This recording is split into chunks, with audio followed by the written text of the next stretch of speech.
following program is made possible by the faithful prayers and financial support of listeners just like you. To find out how you can help, visit www.truenews.com. Question: when and how will Russia and Iran retaliate to last Friday's attack on Syria? Stay tuned. We're going to talk about it on today's edition of True News.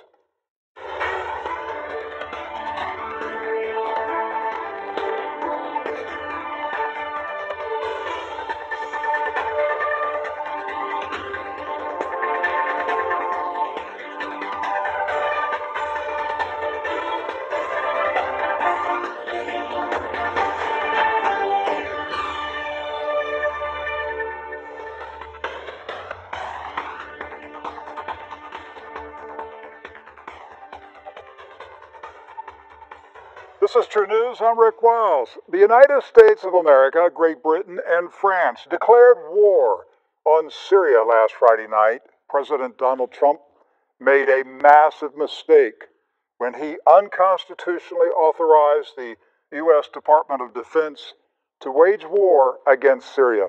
Syria has never attacked the United States of America, nor has Syria threatened this nation. Likewise, Syria has not threatened nor attacked Great Britain and France. Yet both nations participated in the unwarranted act of aggression against Syria. The questions now that all of us must ask are, number one, when will Russia and Iran retaliate? And number two, how will they retaliate? Even worse, the stated justification for the act of war was based on false allegations of alleged use of chemical weapons against innocent children. Before we talk about the allegations of chemical weapons, let's recall why the USA is involved militarily in Syria. Did the Syrian government, an independent and sovereign nation, invite the United States to deploy troops and establish military bases on their soil? No. The USA invaded Syria. The dark state's propaganda newspapers and TV networks regularly tell the public that Syria is engulfed in a civil war. There is no civil war. Syria was invaded in 2013 by an army of violent Islamic extremists recruited, armed, trained, and funded by the United States, Europe, Saudi Arabia, and Israeli intelligence agencies and militaries. What do you think was going on in Benghazi? Why was there such an effort to cover up the truth? Why do you think Congressman Trey Gowdy did nothing but blow smoke during his Benghazi investigation? Congressman Benghazi's investigation was a sham when he discovered that the CIA was running rockets, guns, and ammo to ISIS from their Benghazi compound. Every Christian should be outraged by the bloodshed, horror, and destruction that was unleashed on the Syrian people by Western nations, Saudi Arabia, and Israel. I repeatedly cried out on True News for over 5 years for an end to Western support of jihadists such as ISIS and the Free Syrian Army. Hundreds of thousands of innocent people were killed by ISIS over the past 5 years. Many Christians were martyred. Christian children were cut in half with swords. Pastors were impaled on crosses inside their church. Christians were crucified on crosses in the streets of Syrian towns. Ancient churches were looted and burned. Western news media propaganda outlets have demonized President Assad. They call him a butcher. Well, let me tell you who the real butchers are in this story. The real butchers are Barack Obama, Hillary Clinton, John Kerry, John McCain, Lindsey Graham, Nancy Pelosi, John Boehner, Mitch McConnell, Charles Schumer, Paul Ryan, all the members of the House and Senate Intelligence Committees, and every man and woman in U.S. intelligence agencies, Britain's MI6, Israel's Mossad, the Saudi General Intelligence Agency, the Pentagon, defense contractors, propaganda PR agencies, news journalists, and shipping and air transport services who secretly participated in and or condone the covert operation in Syria to arm ISIS jihadists. All of them have blood dripping from their hands, and all of them will someday stand before a holy God to give an account for the wicked, evil deeds they did in this life. In 2013, 2014, 2015, I cried out to God to save the Syrian Christians. This ministry's supporters contributed over $100,000 to donate to Syrian Christian relief organizations. Sadly, most American churches and ministries were strangely silent while our brethren were slaughtered by ISIS. American evangelical Christians were too engrossed in supporting Israel that they didn't have any time or interest in defending Syrian Christians from Israel and the United States. American Christians had plenty of time for Facebook, but no time to demand that Washington stop arming ISIS. God heard my intercessory prayers for Syrian Christians. He heard the prayers of many saints, and God inspired Vladimir Putin to send the Russian army to Syria to stop the carnage. Thank God for the Russian military that rescued Syrian Christians from the bloody hands of the Western-backed jihadists. It grieves me to see and hear the Russian people demonized by the Illuminati dark state propagandists in this country. If the Russians had not gone to Syria, ISIS would still be killing Christians with the weapons supplied by America, Great Britain, Saudi Arabia, and Israel. Shame on these nations. President Trump campaigned against America's involvement in Syria. Just weeks ago, he said American troops would come home soon. Well, they're not coming home soon. Mr. Trump was hoodwinked by U.S. intelligence operatives who secretly work for the Israeli Zionists. Mr. Trump was convinced by his war hawk advisors that President Assad woke up one morning and decided he would gas babies. Mr. Trump fell for the false flag. Mr. Trump has yet to figure out that the same people who are working tirelessly to bring him down with false accusations are the same people pushing him to start a war in Syria that will lead to war with Iran and Russia. I am deeply disappointed in President Trump. I held out hope that he would resist the pressure to give the deep state the war with Russia they so desperately crave. Mr. Trump betrayed the people who voted for him in 2016. We voted to end the madness. We voted to stop the dark state. We voted to end the endless wars. Israeli-controlled White House and Pentagon advisors, however, have a hook in Mr. Trump's jaw, and they are leading him into World War III with Russia, China, and Iran. I do not believe Mr. Trump is a deceiver. I believe he is deceived. I believe he is so preoccupied with saving his own skin that he's vulnerable to being deceived by treacherous advisors. But who appointed the advisors?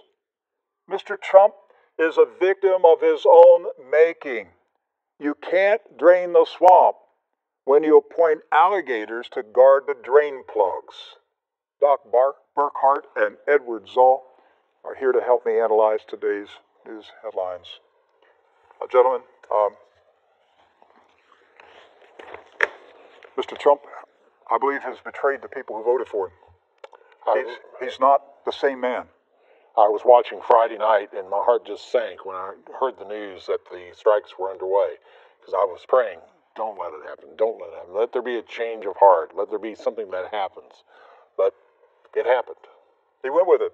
Well, we know that the previous time, a year ago, it was his daughter Ivanka that got to him. She took in the pictures and said, look at this, look at this. Assad is killing babies, and President Trump fell for it. We don't know who got to him on this one, but he has surrounded himself with these people. Right. You appoint John Bolton. What kind of advice do you think you're going to get? War. Go to war. Bomb, yes. John Bolton wants war with Iran. John Bolton wants war with North Korea. John Bolton wants war with Russia. You're going to get a war. If that's his whispering in your ear, you're going to get a war. And so Mr. Trump has appointed these people, and he's responsible for the advice that he's getting, but it's bad advice, and he's being manipulated. The United States is being manipulated. The American people are being manipulated. Somebody wants a war in the Middle East, and who stands to gain from a war in the Middle East? So let's talk about what happened. France's President Macron. Now he got nervous on over the weekend. He goes, "Well, hey, we didn't declare war on Syria." Sure looks like a war. Yeah, what do you call missiles coming in, blowing up your buildings if that isn't declaring war? Protecting women and children. Oh yeah. Well, he's nervous now. He's nervous because he's now fearing retaliation. He went along with it, but now I think he's nervous, and he's back peddling. Well, it wasn't an active war. We didn't declare war. We just bombed you. So precision strikes aren't war. So what if Japan said in 41? Well, we blew up Pearl Harbor, but we didn't declare war. Right. We just some precision strikes on some ships. But the United States said you declared war because people died. I mean, people died. It was a violent attack on our military post, and so the Syrians have every right to say the U.S., Britain, and France declared war. The Russians have every right to say you declared war on our ally. Right. And so this is where it's going right now.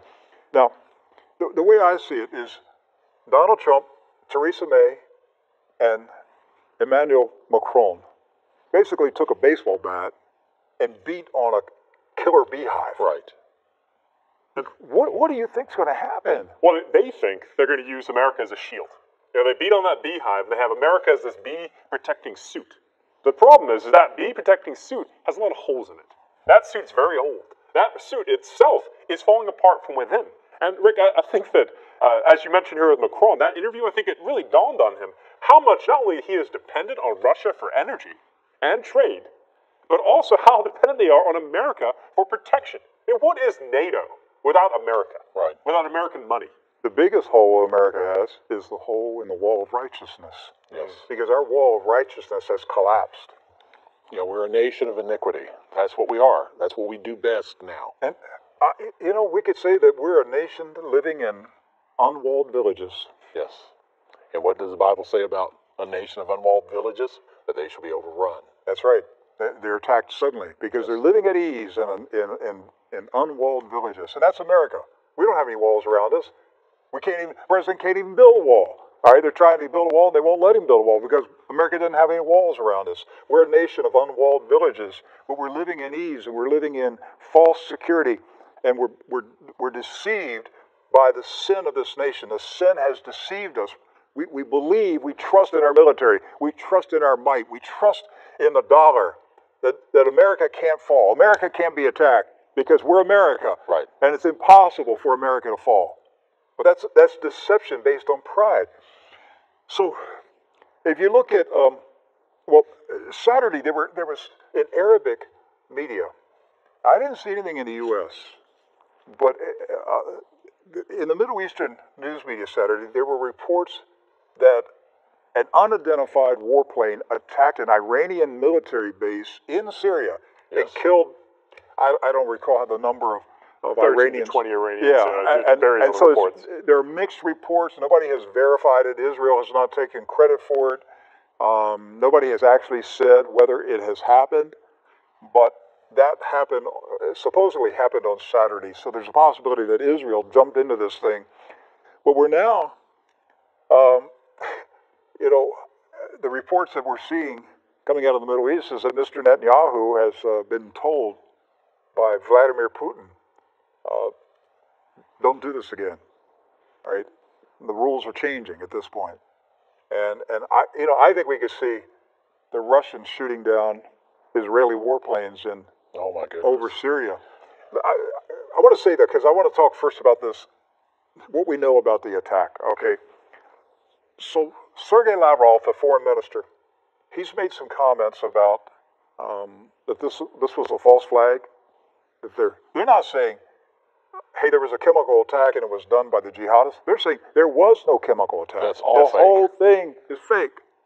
There are no corpses. There are no victims. There's no chemical evidence. What do we know about it other than what Theresa May and Lindsey Graham say about it? Well, regarding what Sergei Lavrov mentioned here, and this is recently as an interview with BBC, he mentioned that the evidence which was presented by the White House, by the Department of Defense, was based on largely unverified photos and videos that were publicly available online. That was what constituted the bulk of the evidence. We that the White House bombed the cited. country based on photographs that we got off the internet? Yes. Basically, off of Facebook. Oh, this is the new standard. Well, why do we need the CIA? Right. We just have Facebook. Well, in this regard, Sergei Lavrov, I think he's not laughing. That's something I've noticed with Sergei Lavrov's statements. This isn't a joke to Russia because it's become their nightmare. It's a reality that they are facing an opponent who is willing to throw something as ridiculous as a Facebook post in their face to not just condemn them in the UN Security Council, but to physically launch munitions. That could have killed hundreds on Friday. What was the reference he made to, was it a war based on predetermined scenarios? That was what they said on Friday night after the attack. They said they're putting into motion the pre-designated scenario. They didn't expand on this, but this is something that's become quite a discussion for us here, is what do we think Russia meant by that? Do we think they meant with a long-term plan through an economic sanction, or could it be, what you mentioned in the question, their planned retaliation? We have a video clip of Sergei Lavrov in an interview with BBC, and he's talking about the madness of attacking countries with no evidence. Let's watch this video. There is no proof that on the 7th of April, chemical weapons were used in Duma. But Can you? Emmanuel Macron and the French have made it quite plain. They have intercepts which show helicopter movements, Syrian government helicopter movements over Duma. They have pictures of gas canisters found at the site of the attack. They also have the record of the Syrian government over the last several years using chemical weapons. If you put all of that together, as far as the French, the Americans, the British are concerned, I cannot be impolite to the heads of other states. And of course I cannot be impolite to the head of my state. But you quoted the leaders of France and UK and the United States. And frankly speaking, all the evidence which they quoted was based on the media reports and on social networks. Okay, so the BBC reporter says, look, we have pictures of Syrian helicopters. Okay. We have pictures of gas canisters on the ground. Okay. That's the evidence. Yeah. Okay, that's it. Just helicopters and gas canisters. That's it? That's the only thing? What about bodies? Would that be helpful? Would that be proof there? Okay, so Doc, like let's say I have a shooting at my house, and I say, Doc, I have photographs of your car on my street, and I've got photographs of shotgun shells on my sidewalk. But do you have a body? We don't need a body. But we just take the two photographs. I got a photograph of your car, and I got a photograph of shotgun shells, and I determine you did it. Now, would that hold up in a court of law? Of course not. No. That's how they're starting wars. And even on Friday night, before, as the attack was underway, you saw statements by, different people in government saying that they were confident that they had the necessary evidence to, engender this attack. They were confident. I don't want confidence. I want 100% assurance before I start blowing up women and children. They've taken it, the Russians took it to another level today, where they basically said that the U.S. and Great Britain supplied crisis actors. Yes. Crisis actors. Where have we heard this before? Inside the United States. Crisis actors paid actors to act out a fake news story.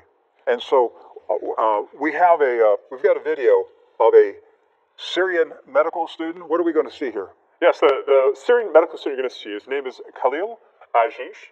And what he was actually in the viral video that President Trump saw, that his cabinet saw, and cited for the attack. And what he's going to say in this, Rick, it's subtitled in English. He is going to say that he was in the room treating casualties from a bomb attack. They were experiencing symptoms of smoke inhalation, not from a chemical attack. And he said that at one point, it was weird, a provocateur came into the emergency room, started recording, and then another came in and yelled, "There's been a chemical attack," and everyone panicked. That's what he's going to explain. Let's watch it. اسمي خالد الجيش، طالب طب، أعمل مقيم في قسم الإسعاف في مشفى دوما. بتاريخ 8/4/2018 استقبل قسم الإسعاف عدد من الإصابات إثر تعرض أحد الأبنية السكنية للقصف، ما أدى إلى تهدم طابق العلوية وتعرض الطابق السفلية للحريق.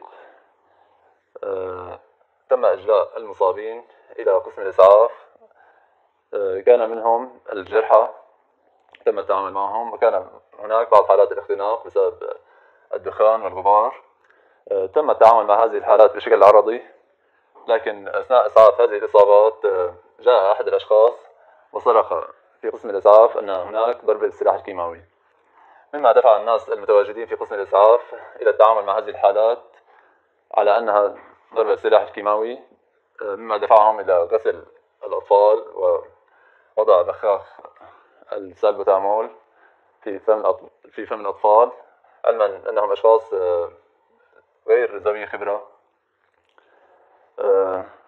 علما أن في هذا اليوم لم يستقبل المشفى أي حالة تنطلق مع الإصابة بالسلاح الكيماوي.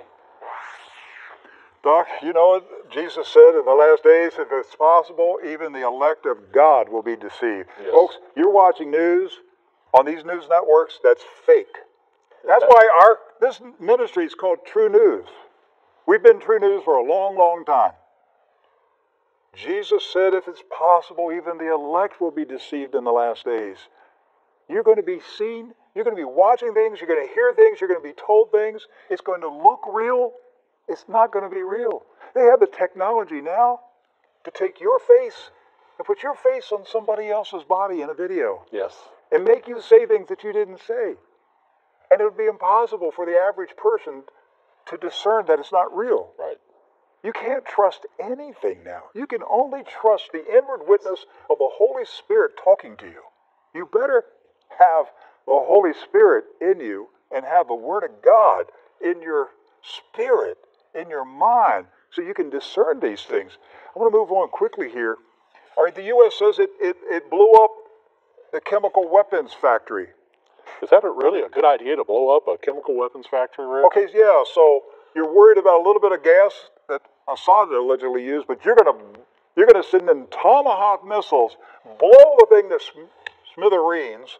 Where's the toxic gas cloud? Did it drift over the Middle East? Is it coming to us? Oh, no, don't worry about that, Rick. The Joint Chiefs of Staff, directly after the attack, assured the press that there would be no residue from any chemicals after they struck Wait a minute. these facilities. When you blow up a chemical warfare agent manufacturing plant, there's no toxic cloud? They were positive, very confident there would be none. Because there's none there. That's why. But just use your common sense. First of all, you wouldn't blow up a chemical weapons plant. Right. Or who would do something like that? You seize it, you lock it down, you remove the chemical agents, but you wouldn't blow it up. And if you did blow it up, there's a massive toxic cloud that's drifting over the Middle East, going around the planet. Just use your common sense, folks. They're lying. They're lying, they're lying, they're lying. Your government is lying to you. Nikki Haley is a liar. John McCain is a liar. Lindsey Graham is a liar. They're liars.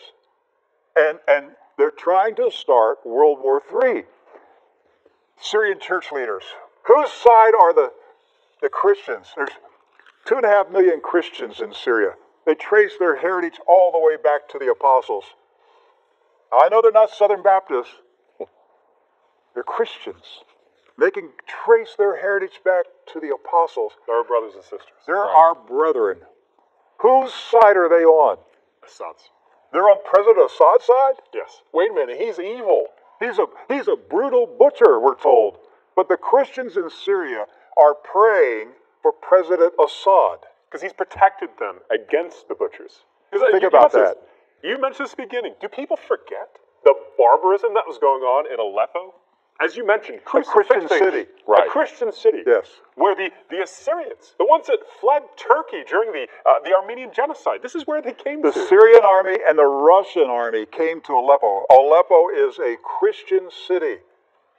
The Syrian army and the Russian army came to Aleppo to save the Christians from the jihadists that America and Israel and Saudi Arabia armed and sent there. Right. Thank God for the Russian army that they went there. Thank God, or all the Christians would have been killed. But they intervened. God heard the prayers of Christians. Amen. All right, and the only thing to do is to stop ISIS. All right, America's not fighting ISIS. What a big joke. Look, the next time you hear some politician on Fox News or CNN talking about fighting ISIS, just call him a liar. He's a liar. We're not fighting ISIS. We created ISIS. We created it and we armed it. We have the photograph of the patriarchs of the Christian churches who made a statement in support of President Assad. So John X, the Greek Orthodox Patriarch of Antioch and all the East, Ignatius Ephraim II, Syrian Orthodox Patriarch of Antioch and all the East, and Joseph Absi, the Melkite Greek Catholic Patriarch of Antioch, Alexandria, and Jerusalem, were the three main church leaders who not only made this statement, Rick, but are speaking for the Christians of Egypt, of Jerusalem, and Syria. And they issued a statement condemning the attack on their country. So if you're going to be for Christ, if you're going to be for the church, if you're going to be for your brethren, then you can't be supporting the United States and Israel in attacking Syria. Amen. That's right. Rick, I saw the most disgusting thing Friday, and this goes on to people who are cheerleading this attack. One man on Twitter posted that he wished the U.S. airplanes had diverted after their attack in Syria and had then bombed the Gaza Strip. Right. I saw that tweet. Yes. Really? Yes. Well, Lindsey Graham is upset that this President Trump didn't bomb enough Friday night. He wants more bombing. So how many more Christians are going to have to die, Rick, in Syria? Well, you know how my feeling. You better be careful what you're asking about. You know, what you want, because American Christians that are hoping for bombing in Syria may get some bombing in the United States someday. May come back to get you. Listen, we have a lot more and we want to talk about. That's why we're expanding True News to 2 hours coming in May. We need your support. We're busily building a new studio here, and we need your financial support. Folks, I just tell it like it is. I'm not trying to be popular. I'm just telling you like it is.